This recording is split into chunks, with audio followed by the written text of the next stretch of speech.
Tumutunog na siya, guys. Ayan. Ang naging sira lang pala nito, akala ko yung audio IC niya. Nung na-trace ko yung mga IC, ito, may mga missing na voltage. Yun. Good morning mga channel. Isang pinagpalang araw naman sa ating lahat. Then welcome back sa ating video mga channel.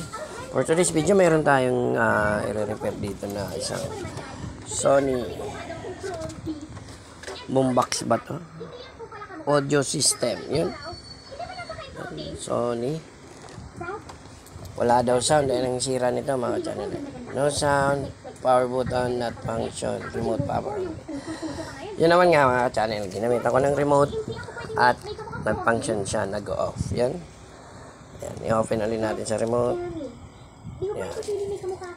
Nag-on naman siya, naka-bluetooth. Ililipat na sa ano.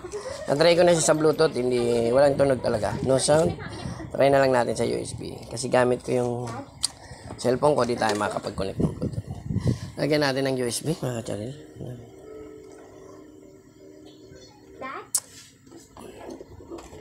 Try natin kung marirepair pa natin. Lagyan natin ng sound, dagdagan natin ng sound. Wala talaga, ayan. Nag-blink na siya kasi full na yung sound niya. Ayan, naka-play na yan. Play natin. Play natin ang USB. Play. Play. Wala talaga.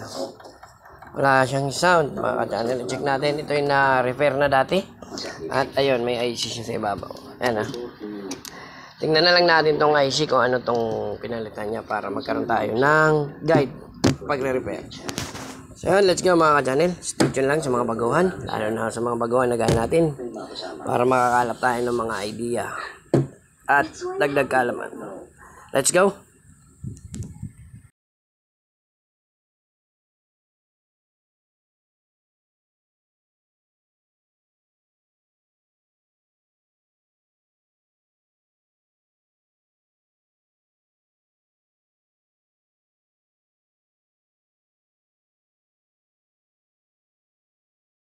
Hello guys, update natin dito guys sa ginawa nating Sony. Yan, itong no sound to guys, mga ka-channel, no sound siya. Yan, nagsuyod tayo ng mainboard niya. Nagduda ako dito sa audio IC niya. Kaya lang pinilit natin na wala tayong makuha ang diagram nito, schematic diagram nitong mainboard niya. Kaya nagbaybay na lang tayo mga ka-channel sa mga IC niya, no? Yung mga IC niyang yan, ayan, yan. Kung titingnan nyo dito sa output galing sa may power supply, may voltahe naman siya, yung positive 34, 36, yun. At yung PS on, akala mo naka-on na kasi may voltahe na yung ano, naka-voltahe na yung power supply. Kaya ginawa ko, nagsuyod ako dito, tapos yan, yung IC na yan, ito, dito. Yan, lahat ng maliliit na IC na yan. Tiningnan ko kung may mga voltahe. Tapos, tiningnan natin guys, ganun lang idea lang, ano. Pag-check ng mga IC, ito para sa akin lang, ganun kasi ako mag-check. Pag wala akong idea, ginagawa ko yung mga IC na yan, sinesearch ko na lang sa internet. At tinitingnan ko yung mga pin niya kung may mga voltage na kailangan para mag-enable siya, no? Yun lang, kaya nasuyod natin na yung supply nitong IC na to ay nanggagaling dito sa power supply dapat dito. At nakakonect siya sa may PS on na nakalagay sa label nito, PS on. Walang nakalagay na kung anong ilang required na voltahe. Kaya yun, sinuyod ko ng sinuyod hanggang sa nakita natin. At nilagyan ko siya ng 3.3. Di siya gumana. Tapos nilagyan ko ulit siya ng 5 volts, di gumana. Hanggang sa umabot na ako sa 12 volts guys. Mga ka-channel, 12 volts. Ayan, ayan siya. Ayan, ito siya. Ayan ayan.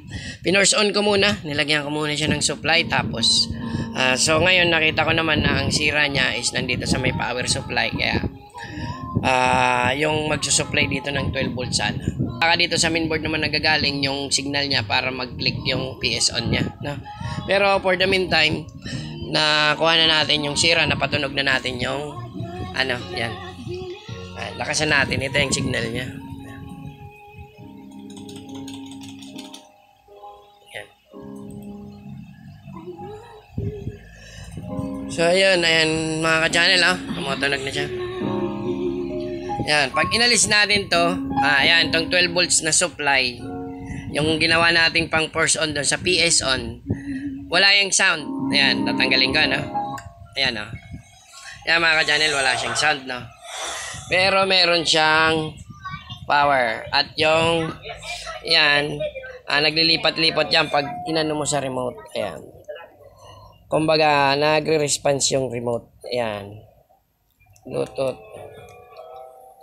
Dito pala sensor. Ayan, diba, Ibig sabihin, function yung system niya at yung sa remote. Ayan, yun lang naging sira niya, mga ka-channel. Lagyan ulit natin ng 12 volts, no?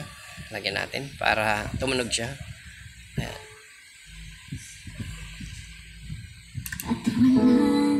Ayan. Ayan, Ganun lang itong video na to para sa mga baguhan, mga ka-channel, para mag-cut sila ng references at idea about sa pagre-repair na kung sakali man magkaroon ng ganitong repair, at least may idea sila kung paano ito troubleshoot, no? Itong ginawa natin ay idea lang na pwede nyong sundan, at kung hindi naman, okay lang. So ayun, mag-peace out na tayo kasi masyado nang mahaba yung video na to. Thanks God and peace out.